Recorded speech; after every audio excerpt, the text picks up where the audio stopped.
নোয়াখালীর চাটখিল উপজেলার প্রতিবেশীদের মারধরের এক বৃদ্ধের মৃত্যুর অভিযোগ উঠেছেন। তার নাম কৃষ্ণধন দেবনাথ।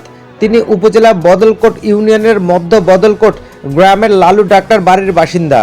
গতকাল শুক্রবার সন্ধ্যায় বাড়ি থেকে তার লাশ উদ্ধার করা হয়। পুলিশ ও স্থানীয় বাসিন্দাদের সঙ্গে কথা বলে জানা গেছে, গতকাল বেলা 2:30টার দিকে বাড়ির উঠানে জামে থাকা পানি নিষ্কাশন নিয়ে দুই প্রতিবেশীর সঙ্গে ঝগড়া হয় কৃষ্ণধরের। ঝগড়ার এক পর্যায়ে ওই দুই প্রতিবেশী কৃষ্ণধরকে মারধর করেন। পরে সন্ধ্যার দিকে কৃষ্ণধরের মৃত্যু হয়।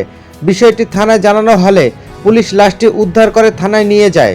চটখিল থানার ভারপ্রাপ্ত কর্মকর্তা ফিরোজ উদ্দিন চৌধুরী বলেন, নিজের জায়গা নিয়ে প্রতিবেশীর বাড়ির পানি নিষ্কাশনের বাধা দেওয়ার ঘটনাকে কেন্দ্র করে কৃষ্ণধরকে মারধর করা হয়। পরে তার মৃত্যু হয়েছে। লাশের সুরতহাল প্রতিবেদন করার সময় তার ডান হাতের কনুইতে আঘাতের চিহ্ন দেখা গেছে। এই ঘটনায় মামলা প্রক্রিয়াধীন। অভিযুক্ত ব্যক্তিদের গ্রেফতারের চেষ্টা চলছে।